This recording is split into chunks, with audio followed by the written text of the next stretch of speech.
Dear students, in the previous lecture we had studied about electric field lines. Today we are going to study about sketching the electric field lines for various cases. But before I start with it, let me rewind a small concept.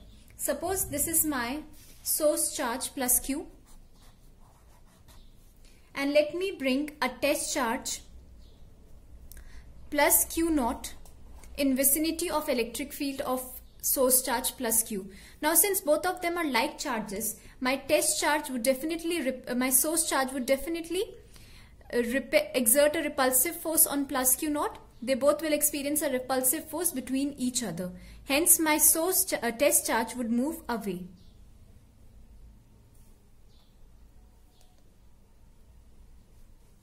It moves away from plus Q. Since my electric field line gives me the path across which my test charge would move in an electric field if free to do so, therefore this blue line represents my electric field line for this test charge when it is kept in the electric field of source charge plus Q. Since it is moving away, so the direction of electric field due to this positive Q charge would be radially outwards. Now let me talk about the case when instead of plus Q I take a minus Q source charge. Let this red ball represent my minus Q source charge. Now if I place my test charge, which is plus Q naught here, since they are oppositely charged, they will experience an attractive force, and hence my test charge would come towards my source charge. And since again this path will represent my electric field line, therefore for my negative charge my electric field line is pointing radially inwards. Now please keep this concept in mind and let's move to our video now. I am going to take the first case, which says that we need to draw lines of force or electric field lines for a point charge which is greater than 0. Which means I have a positive point charge. So when I have a positive point charge, say I have a positive point charge, and if I bring a test charge here, it would move away at every point. So at every point my electric field line would be given with the blue lines and the green arrows showing the direction of my electric field lines. So they are pointing radially outwards. Now let us talk about this symmetry. If I join all the points on these electric field lines which are equidistant from my source charge, I find they form a circle. This is a 2D representation. If I take a 3D representation, all the points if combined, and if I get a surface, it will be spherical. Hence my symmetry is spherically symmetric. So if I take a negative charge, again if I put a test charge, it will be pointing inwards at every point. Hence my electric field line would be radially inwards, which is opposite to that of plus Q. It is radially outwards, it will be radially inwards. However, my symmetry remains spherical.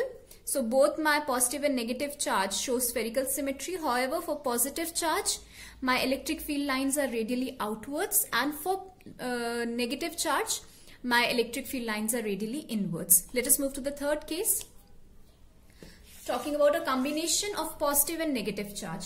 I keep a positive charge here and I keep a negative charge here. Suppose I have a test charge here. It will be repelled by my positive charge and attracted by my negative charge. So my electric field line would point in this direction. Again, if I keep it here, it will be repelled by my positive charge and attracted by my negative charge. So my lines would point like this. So for every point if I combine, I get something like this. Now we have come to know that my electric field lines, they start from the positive and they end on the negative. Starting from positive and ending at negative. Cylindrically symmetric. Now how do we understand this concept? Suppose I have my positive charge here. It will be radially outwards and it forms a circle like this. And if I take it in 3D, it will be forming a ring-like structure. Considering in between it is representing the electric field due to this plus q charge. Again, if I take minus q, my electric field lines would be radially inwards. So you can understand it, you can visualize that we'll have such structures, and if I combine, I get a cylindrical configuration. Hence, my electric field lines due to a dipole are cylindrically symmetric.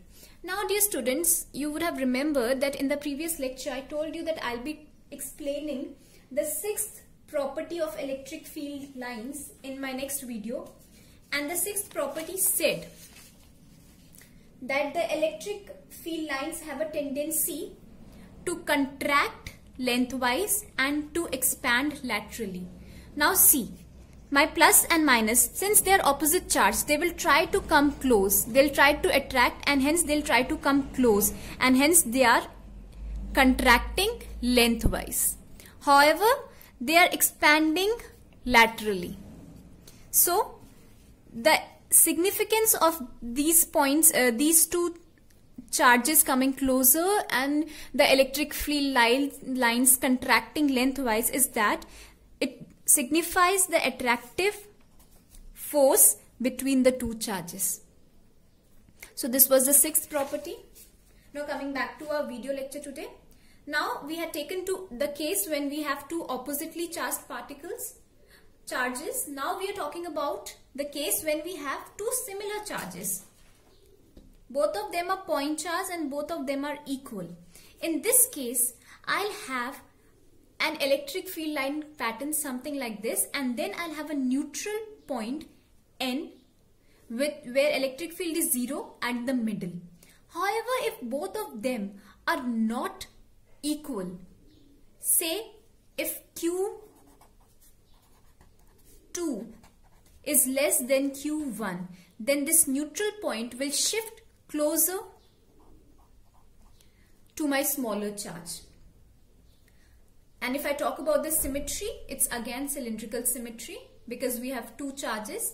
Instead of minus, we just have a plus here. So now talking about the last case, we have infinitely large sheet. Suppose I have an infinitely large sheet and I'm representing it.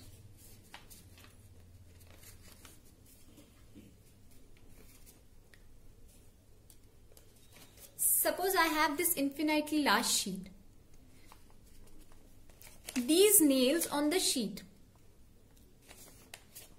if I give you a white background,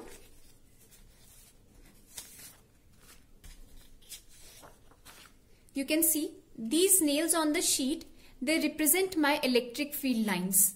Due to this uniformly charged sheet, these electric field lines are perpendicular. If I draw an angle, they are perpendicular to the surface. You can see the electric field line making an angle of 90 degrees with the surface of the sheet, perpendicular to the surface, and they are equally spaced and they are parallel to each other. Now, what is the significance of all these points? When you have parallel field lines which are equally spaced, it represents your uniform electric field.